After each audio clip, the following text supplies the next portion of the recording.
Hello, and good afternoon to you. Uh, as you know, this is the American Presidency course, and we are continuing our lecture series on the President as an institution. Uh, during this session, we will first talk about the evolution of the institutional presidency from the beginning of the Republic to present. And then in the latter part of the lecture, we'll talk about the current institutional presidency as it exists, including various offices associated with the White House. So without further ado, let me share the screen with my computer and we will proceed. Okay, as you can see, we're going to talk about the institutional presidency. Our first topic in this lecture series is the evolution of the institutional presidency. What is the institutional presidency? It is a term commonly applied to the institutions associated with the executive office of the president, and it is applied to the White House, the Office of Management and Budget, and Council of Economic Advisors, National Security Council. Later in this lesson, we will talk about all of the offices associated with the executive office of the president. Less commonly, when we refer to the institutional presidency, it refers to patterns of behavior that link the presidency to other parts of the political system. For example, the relation to the OMB is very regularized in its interactions with the bureaucracy, while many other structures are sort of vague and ephemeral in their relationship to the presidency. Corwin, as I said earlier in an earlier lecture, estimates that about 1 of every 3 presidents has been responsible for expanding executive authority through time. But as we also noted earlier, some presidencies have been more expansive than others. We conducted a fairly extended discussion of Washington and noted that he quickly filled in the silences of the Constitution by establishing precedents. Of course, I argue that Washington was by far more important in the expansion of the power of the presidency than any other president. The Constitution made no provision for an advisory body to the president. This was left vague intentionally with the statement, request the opinion in writing of those in the executive branch. And thus Washington early on turned to his department heads for advice to establish a cabinet-like government. He went beyond, in other words, the constitutional charge to request the opinion in writing to establishing a cabinet that would be an institution that advised him on matters important to the presidency.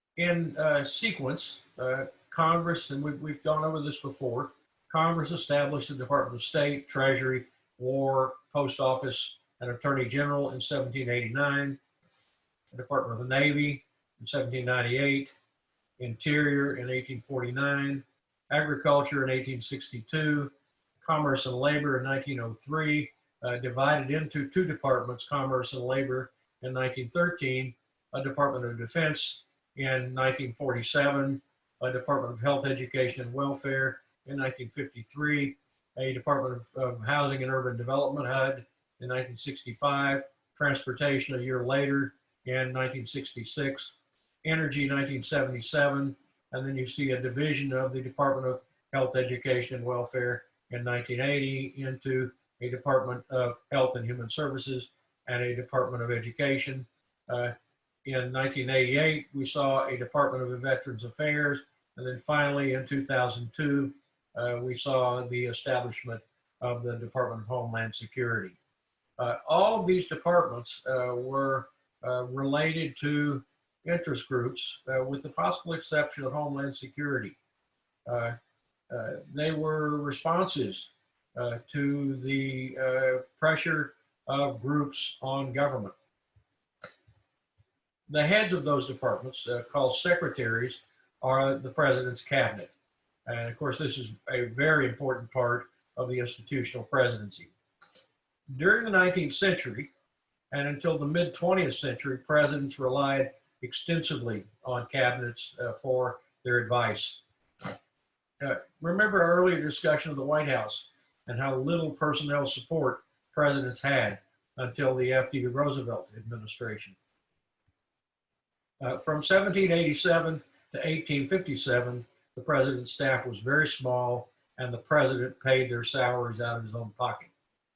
No public funds were authorized for presidential staff or support. The phrase in the Constitution, the president shall at stated times receive for his services a compensation which shall neither be increased nor diminished during the period for which he shall have been elected, and he shall not receive within that period any other emolument from the United States or any of them. This was taken as a prohibition on providing additional support for the president because staff requires money. And of course, prior to that point, presidents had paid for the staff out of his own pocket. And so this was taken as a prohibition on giving the president any more emolument. Nevertheless, in 1857, Congress passed a law that gave funds for a private secretary to the president, a steward, and a messenger. That was seen as precedent, and the staffing of the institutional presidency started at that point and continued through the years. Still, until FDR, staffing remained meager. Staff were mainly clerks for the purpose of answering mail and so forth. For example, Grover Cleveland answered his own telephone in the White House. Woodrow Wilson typed his own letters. By the 20th century, the job of presidential secretaries had turned to drafting speeches, regulating access to the president, and on occasion giving advice. As late as 1922, the official staff to the presidency was only 31 people. Things changed in 1921. The Budget and Accounting Act sharply altered one dimension of support for the president. The Budget and Accounting Act of 1921 established a Bureau of the Budget for the purpose of assisting the president in formulating a presidential budget for submitting to Congress. Note that from this point forward, presidents were required by Congress to submit an annual budget. Notice that the Congress is intruding on the power of the presidency by passage of the Budget and Accounting Act. Of course, this was not power that the president shunned. After all, it gave the president a significant advantage in the legislative process. It gave the president a first move advantage. If you've had game theory, you know that the entity that makes the first move in a game is often the one that will receive the largest payoff in the game. When Franklin Roosevelt came to office in 1933, there was a recognizable but small presidential staff. It had been slowly growing in size and beginning to show signs of specialization and division of labor. However, Roosevelt felt overwhelmed because of the growth in government and the multiple tasks that the president was required to perform. So in 1936, Roosevelt designated a commission of scholars, as we said earlier, Louis Brownlow, Charles Merriam, and Luther Gulick, to study the problems of governmental organization and support for the president. The Brownlow Commission reported back to the president in January of 1937 with a set of recommendations, and I've got a hot link there, a link to the Brownlow Committee report, as well as to the three authors of the report. I noted earlier that these three authors were noted political scientists of the time. All three were or had been presidents of the American Political Science Association.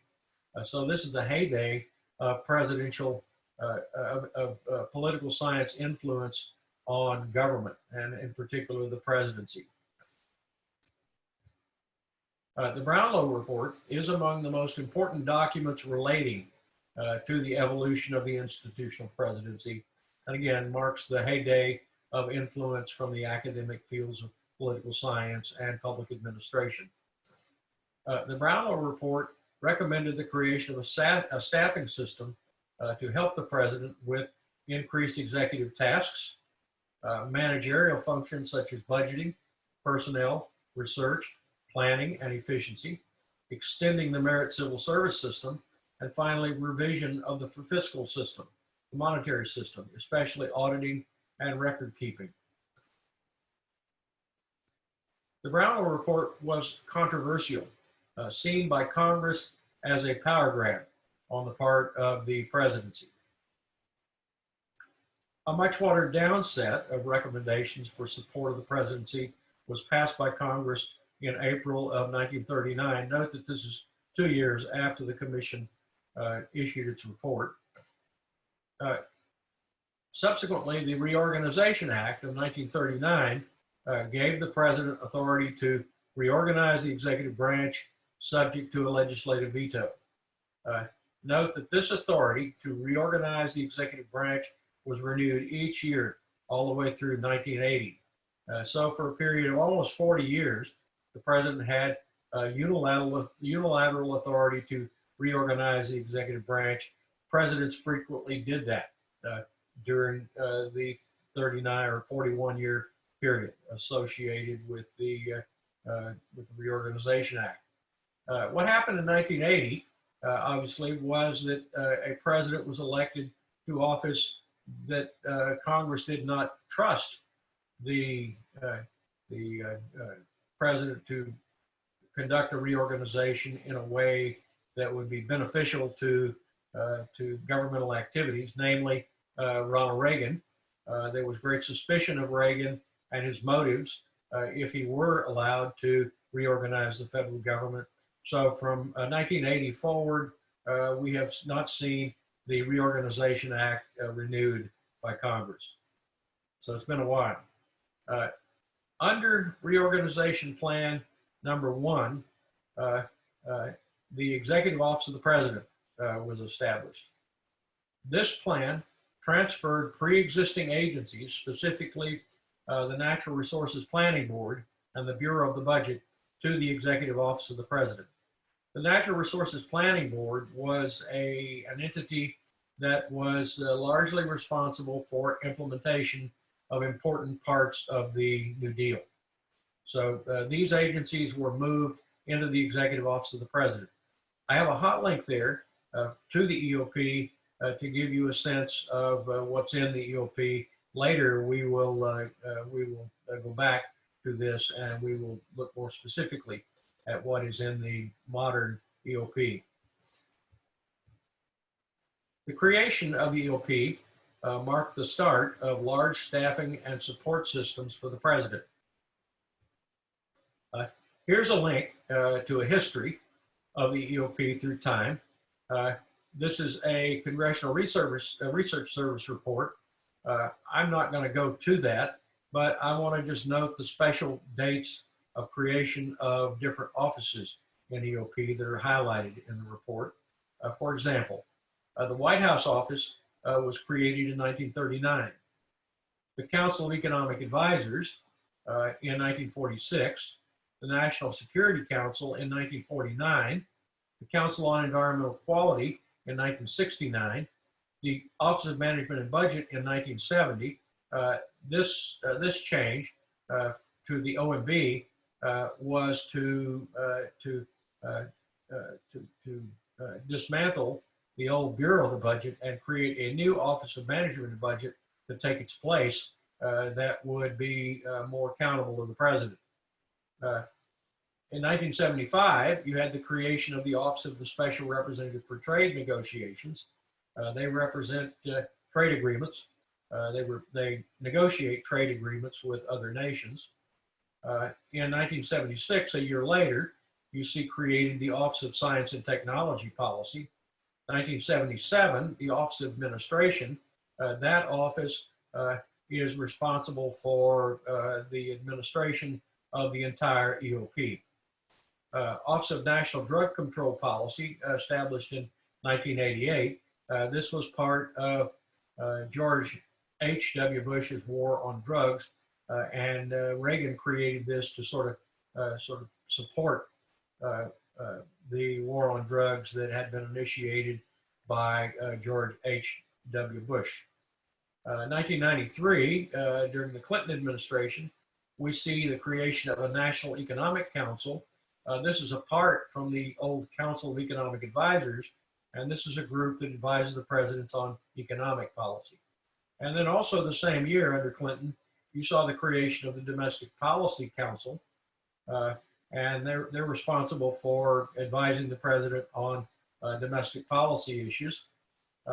Then in 2001, you see George W. Bush creating a White House Office of Faith-Based and Community Initiatives. This office no longer exists, but when it did exist during the Bush White House, it was for the purpose of giving representation to the evangelical base that had elected George W. Bush. And then finally, in 2001, you see the creation of the Homeland Security Council. That Homeland Security Council was sort of a predecessor to the Department of Homeland Security. So that gives you sort of a running dialogue or running chronology of the EOP and the dates of creation of various offices in the EOP. Of the changes that have occurred through time, this is important, 16 changes have occurred through public laws, that is through Congress. 16 changes have occurred through executive orders, that is the president. And the remainder occurred through reorganization plans, that is the president and the Congress. What are the implications? Well, these data suggest that Congress has on multiple occasions intruded into White House operations by altering the structure of the EOP. Also, the president has altered the EOP through executive orders, and then also the president and Congress have in a bicameral way altered the structure of EOP through reorganization plans. So Congress, the president, and meetings of the Congress and president have been responsible for changing the shape and structure of the EOP through time. The EOP has grown in staff and budget since 1939. Official data in 2019, last year, put the EOP budget at $809 million. That's less than $1 billion, with about 1,900 full-time employees. Of those, about 450 are with the White House, 96 are with the executive residence, 248 are with the Office of Administration, 58 are with the National Security Council and Homeland Security Council, 28 are with the Council of Economic Advisors, 25 are with the Office of the Vice President, 480 are with OMB, and 108 are with Information Technology, 65 are with the Office of National Drug Control Policy, 33 are with the Office of Science and Technology Policy, 278 are in the Office of Trade Representative, 7 are with the newly established Space Council, new under the Trump administration, and finally 24 are with the Council on Environmental Quality. And I've provided a link there to the White House and the Executive Office of the President so that you can explore this more fully. Let me highlight a couple of things here. There are 450 people who are assigned NEOP to the White House. We talked earlier about who these people are. In particular, about a third of them deal with the media, and the remainder of them help the president with policy decisions. So a very large staff then works to help the president in the White House. Note that 96 are with the executive residence. These are the people who serve the president, first lady, and vice president in the White House. They would include wait staff, maids, the various people that are responsible for helping those occupying the White House, as well as maintaining the operations in the executive residence. The largest number of staff are with the OMB, that is the Office of Management and Budget.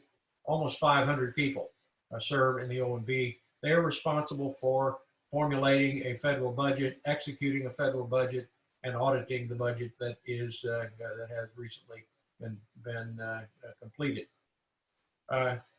278 are in the Office of Trade Representative. These are the people who are negotiating agreements with other nations on trade. And you can see that's quite a large staff to interact with in the negotiation of trade agreements. The offices that are currently less fully staffed would be the Council on Environmental Quality, which only has 24, and the Council of Economic Advisors, which only has, 20, which only has 28. It is odd to me that these numbers are so low in these two entities. Nevertheless, it is what it is.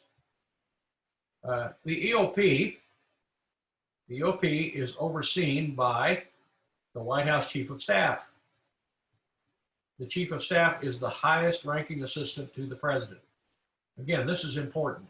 The EOP is overseen by a White House Chief of Staff, and the White House Chief of Staff is the highest ranking assistant to the President. Okay, I've got a hot link there. I believe it's to the Wikipedia entry. Let me get my hot link going and oops. Trying to find my cursor. There it is. Okay. White House Chief of Staff. Let's go there and just look at that briefly. Okay, you can see that the incumbent Chief of Staff is Mark Meadows. He is previously a member of the U.S. House of Representatives. Here you will see people who have occupied the seat of Chief of Staff. And note that under Donald Trump, we have had Reince Priebus started as initial Chief of Staff. General John Kelly was Chief of Staff from 2017 to 2019. Mick Mulvaney was Chief of Staff from January 2019 to March 31st of 2020. And then finally, the latest incumbent is Mark Meadows from March 31st through present. So that gives you a sense of who has occupied the position of Chief of Staff. It is unusual that 4 chiefs of staff would be working for a president in 3 years. Usually the White House Chief of Staff stays for an entire term or a longer period of time. The Chief of Staff office was created in 1946 by then President Harry Truman. The part of the EOP closest to the presidency is the White House office. The White House office is headed by the Chief of Staff and consists of around 450 persons, as we noted earlier. They manage the daily affairs of the president. In other words, the president's daily schedule is managed by the Chief of Staff, and the White House office is managed by the Chief of Staff. Let me give you a sense of what the Chief of Staff is doing here. The president's daily diary is available for every president since Roosevelt, and it's ongoing with Trump. And basically what the president's daily diary is a record of what presidents do from day to day. Trump's daily diary will not be available for public viewing until the end of the Trump presidency. But what we can do is we can view the daily diary for previous presidents. And let me give you a sense of what is in the president's typical schedule. I'm not saying that Trump is the typical president, but earlier presidents, they would meet first with either advisors on the economy or advisors on domestic policy. Usually that meeting would occur around 10 a.m. in the morning. Then sometime before noon, the president would meet, according to the daily diary, with members of the National Security Council. Of course, this emphasis is managed by the Chief of Staff and can be altered rapidly if there is a crisis or some need for advice either on domestic policy or on foreign policy. So most of the president's policy-related activities will occur in the morning. Of course, the president has lunch, and then the afternoon is associated with political matters. The president typically will meet with friendly political entities.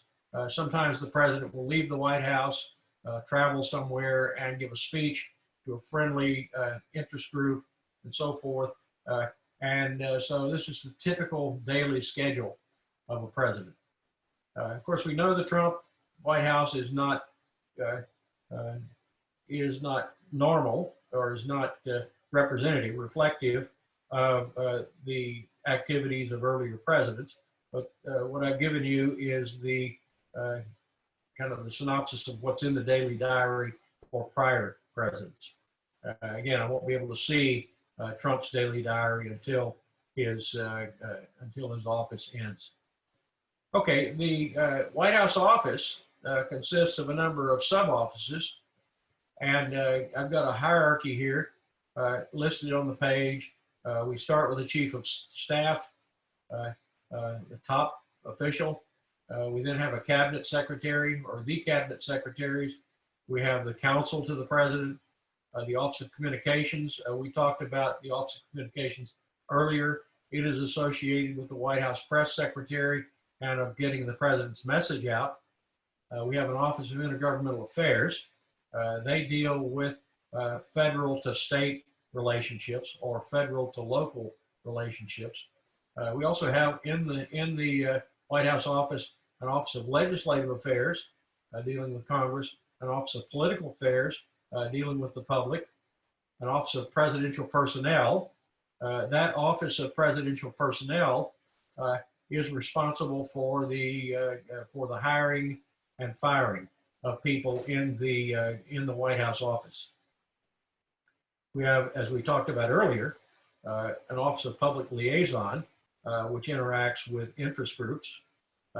We have an Office of Scheduling, which obviously is responsible for maintaining the president's schedule of activities.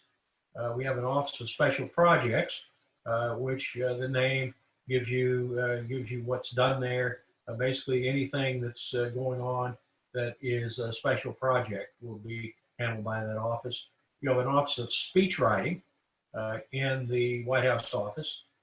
They, of course, will write speeches for the president and for those that are part of the White House, including the First Lady and the Vice President. And then we have a press secretary responsible for interacting with the press. We talked about that earlier. A staff secretary, which is responsible for the operations of the White House office and maintaining communications and keeping records in the White House office. We have a director of the Domestic Policy Council in the White House office. The Domestic Policy Council, we noted earlier, was created during the Clinton administration, and it's responsible for the management of domestic policy. We have a director of the National Economic Council, which I noted earlier, again, was created during the Clinton presidency. We have a National Security Advisor, an Office of Administration responsible for administering the activities of all of these other offices, a special envoy to the Americas, an advance office responsible for making advanced plans for the president, and then finally a senior advisor to the president for policy and strategy, and a senior advisor to the president for policy development. And so spread among all of those offices, we have about 450 people who manage the daily affairs of the president. From the standpoint of policy, there are 3 offices within EOP that are more important than the others. These are the Office of Management and Budget. I've got it hot linked there. The Council of Economic Advisors, again, it's hot linked, and the National Security Council. We have a hot link there. We won't go to those hot links, but we'll describe what each of these offices does in subsequent slides. The OMB, which, as I noted earlier, replaced the Bureau of the Budget in 1970, does the following. It is responsible for budget development and execution. It is responsible for management, including oversight of agency performance, human capital, that's people, federal procurement, that's buying things, financial management, and information technology, that's computers and the internet and all of that stuff. Third, the OMB is responsible for regulatory policy, including coordination and review of all significant federal regulations by executive agencies. Fourth, OMB is responsible for legislative clearance and coordination. We will define what that is in a little bit. And then finally, they are responsible for executive orders and presidential memoranda. Executive orders are written and come out of OMB, and the president then will issue executive orders. Presidential memoranda is exactly the same. The offices that perform these functions are listed in the Wikipedia link that I have here. Again, we won't go there, but I encourage you to visit that link so that you can read a little bit more than I've just given you on the OMB. We are going to talk a little bit more here, though. OMB and budget formulation, execution, and auditing. At any one time, OMB is formulating next year's budget. It is executing the current year's budget and auditing last year's budget. I've got a link there that explains that process. One thing I would highlight here is that OMB, consisting of about 480 persons, is at any one point in time doing 3 functions. It is formulating next year's budget, executing the current year's budget, and auditing last year's budget. So OMB is a busy place, and they're doing a lot of important work there to formulate the president's budget and to execute the current year's budget and audit the last year's budget. OMB also, beyond those functions, monitors agency performance. They monitor agency performance through the Office of Performance and Personnel Management, OPPM. What do I mean by monitors agency performance? They do cost-benefit analysis. They keep track of the budgetary records for each of the agencies, and they monitor personnel. And so it's an important additional function that OMB performs. OMB requires that each federal agency submit a report detailing their financial and program performance results for the prior fiscal year. OMB also requires that federal agencies compile annual financial statements. And these activities are monitored and reported by the Office of Federal Financial Management and Financial Reporting, the OFFMFR.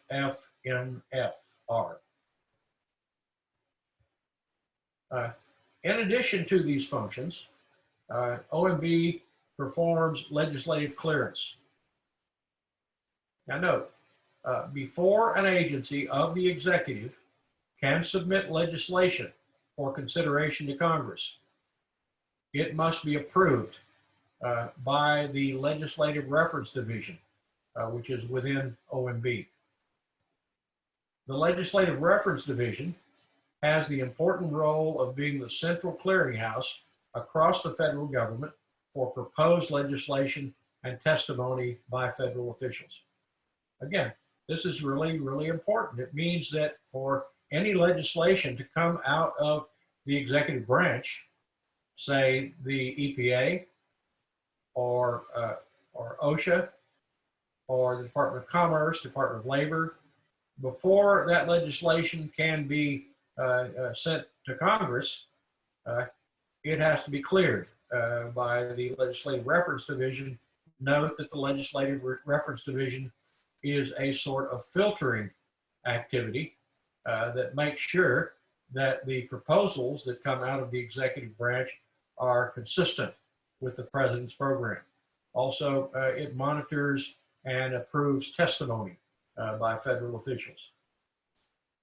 The Legislative Reference Division and the OMB distribute proposed legislation and testimony to all relevant federal reviewers, and they distill the comments into a consensus opinion of the administration about the proposal.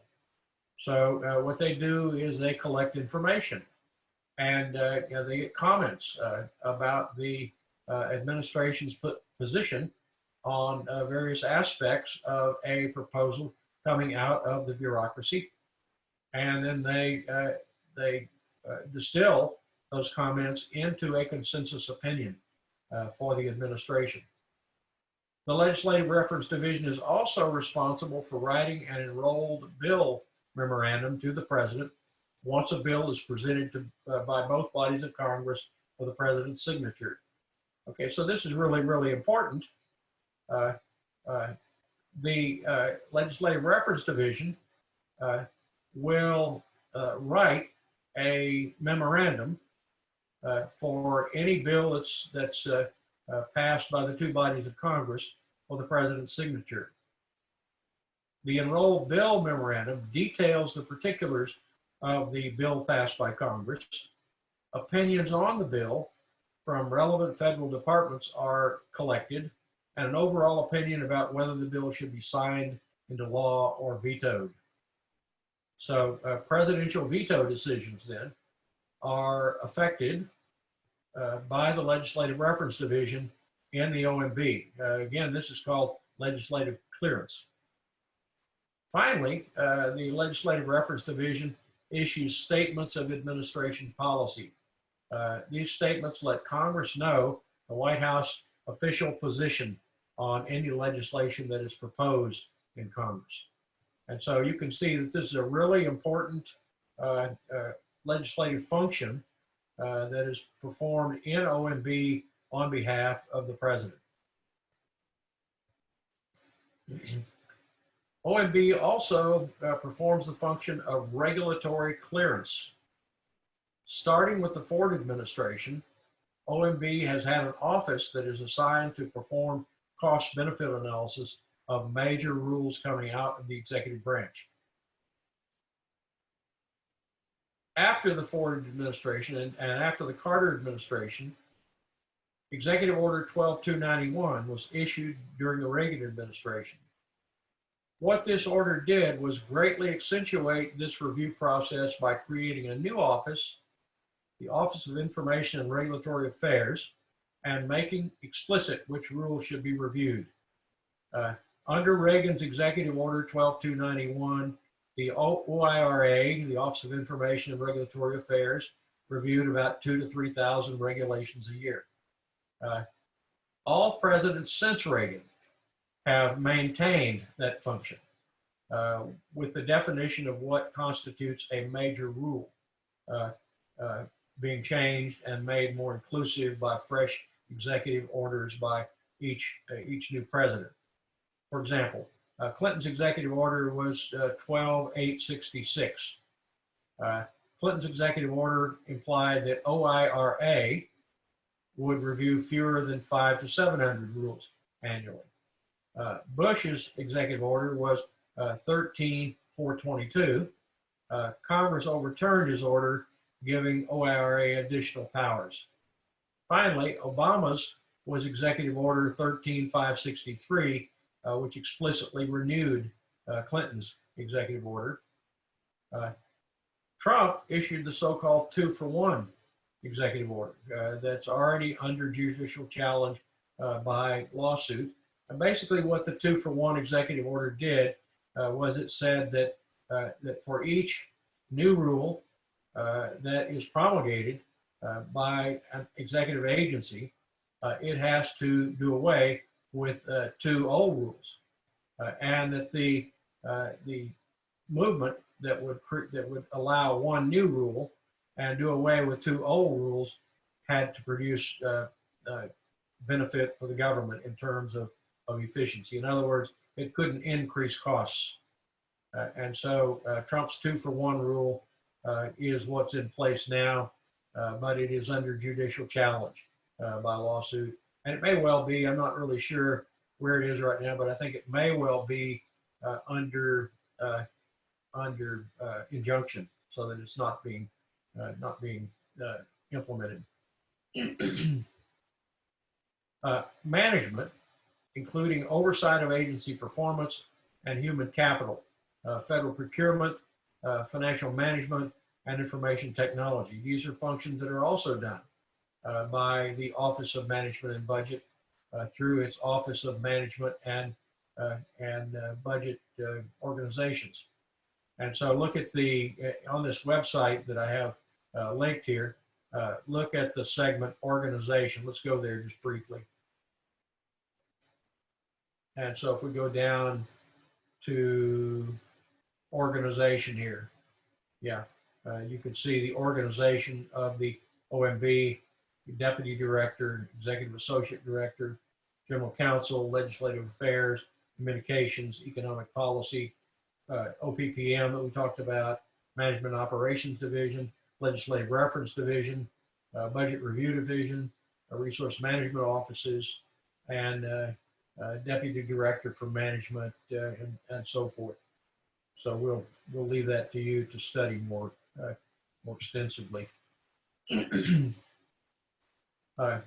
OMB also executes executive orders and presidential memoranda. Sometimes OMB is left to fill in the details of executive orders and presidential memoranda. So what happens is the president will indicate that he wants to issue an executive order on some topic, and officials and representatives in the OMB will then study what the president wants, evaluate the legality of what presidents want, and then fill in the details on the legality, as well as supervise their execution by administrative agencies. The executive order process usually starts with a meeting among all the agencies who may play a role in implementing the directive. OMB will typically ask relevant agencies for their feedback, often under a tight deadline, maybe even just a day or two deadline. OMB is typically well practiced at receiving and synthesizing feedback from the agencies and then summarizing it for White House policymakers so that they can make decisions. Just because agencies have given feedback does not mean that feedback will be heeded. So the executive may do something the agency may not agree with. The second important organization in OMB is the Council of Economic Advisors.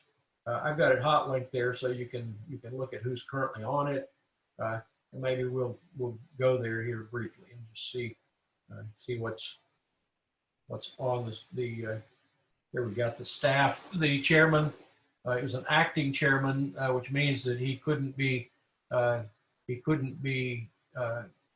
approved by Congress, by the Senate.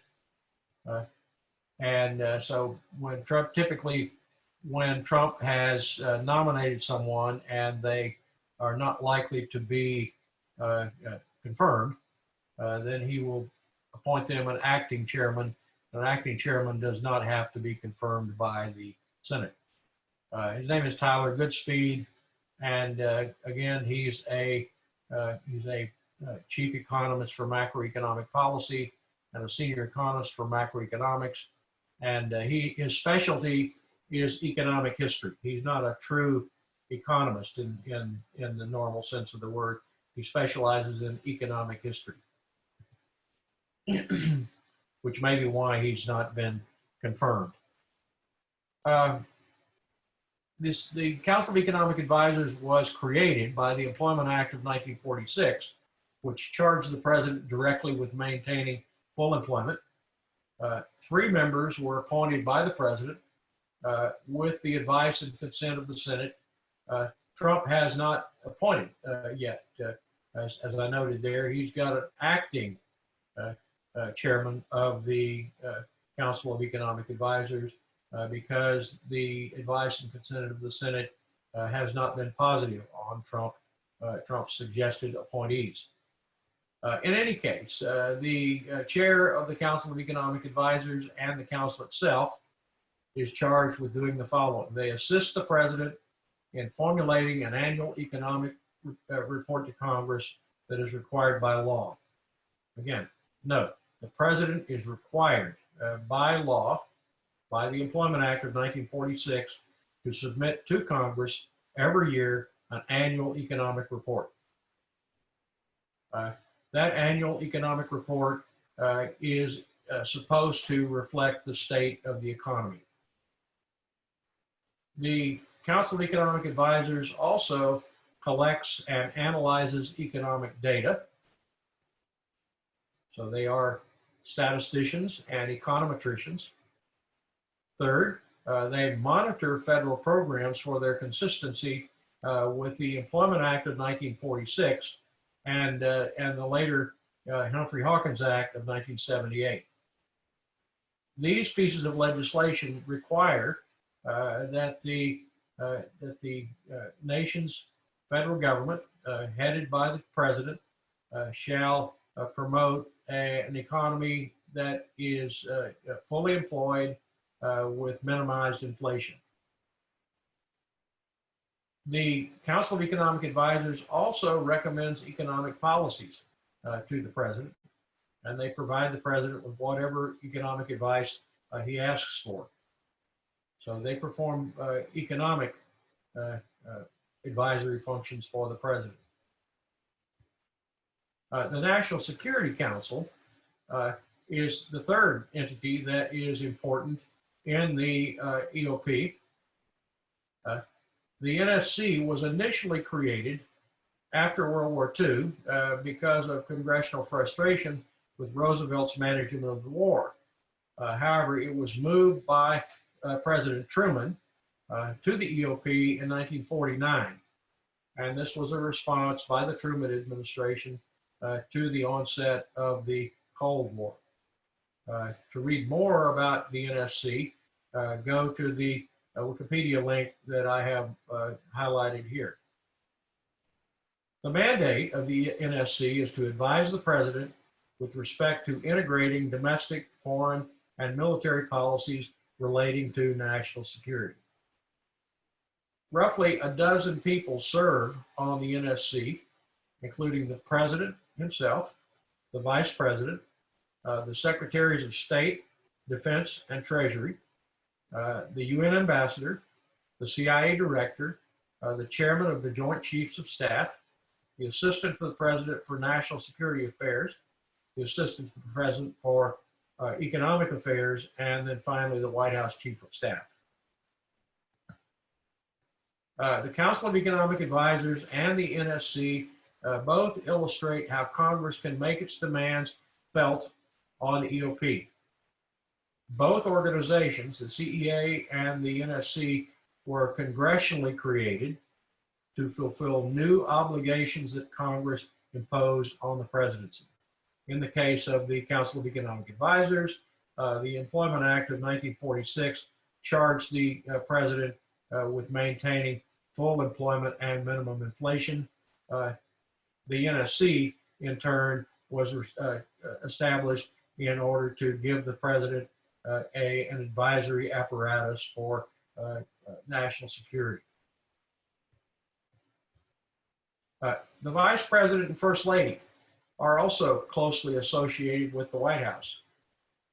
Vice presidents have traditionally not been very involved in the operation of the White House. Of course, that changed during the George W. Bush administration when Dick Cheney was very much involved in the operation of the White House. First ladies have also not been all that involved in the operation of the White House. Nevertheless, both entities, the vice president and the first ladies, have offices within the White House and a staff to support them. Your textbook contains some discussion of the vice president and the first lady and their changing roles. Why has the presidency developed as an institution since 1787? One important factor is judicial influence. It was not until 1937 and several important Supreme Court decisions that government expanded. Government expansion meant expansion in the presidency. So the effect of the Supreme Court is important in the expansion of the presidency. Judicial influence instead of congressional or presidential influence. Interest groups. Government has expanded and often represents interest groups. This goes along sort of with the plural presidency concept, the idea that presidents are part of pluralism.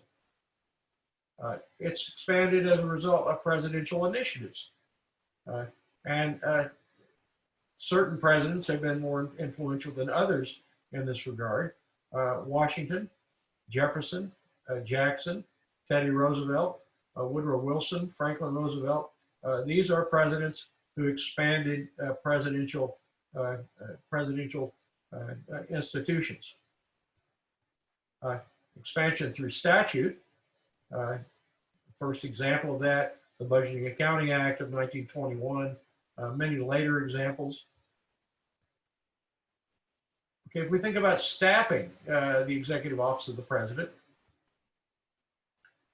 presidents have used three basic models to organize the White House staff.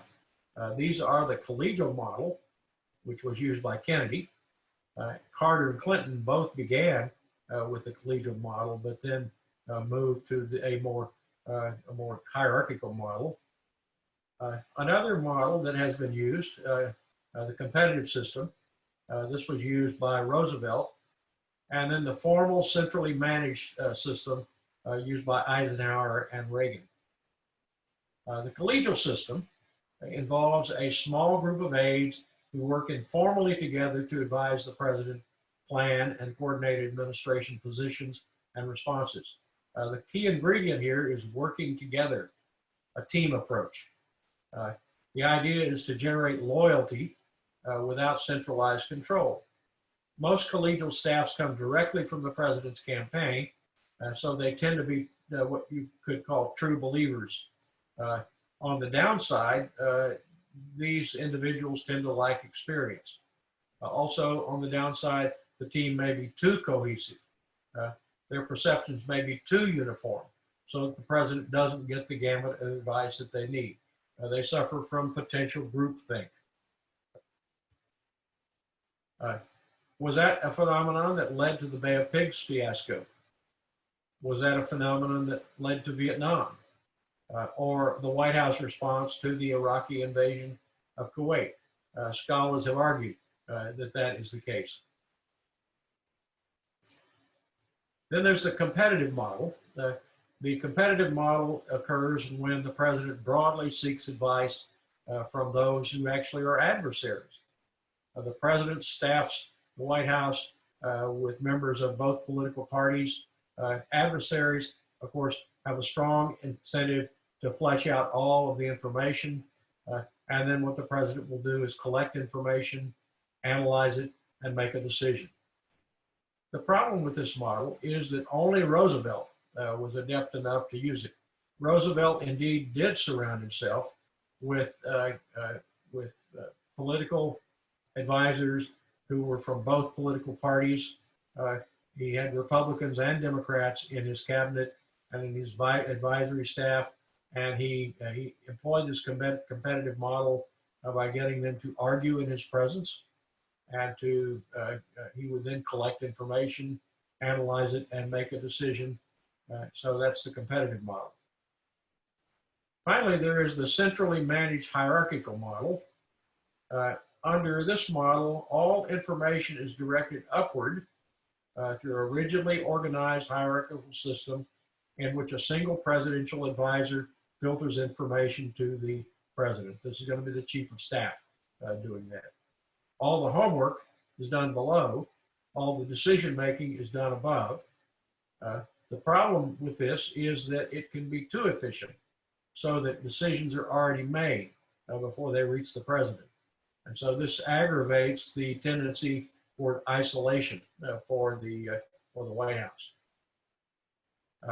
Was this type of staffing system partially responsible for the Watergate cover-up? It has been argued that was a mitigating cause. Okay, as you can see, we have once again reached the conclusion of our prepared lecture slides. So let me just summarize and tell you what we're going to do next. During this lesson, we've talked about the history of the development of the institutional presidency, from George Washington all the way through Roosevelt and present.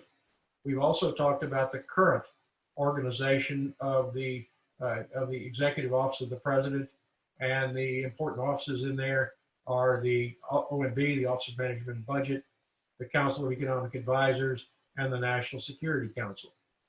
We have described these entities and provided you with hot links that will enable you to learn a lot more about those entities if you so choose.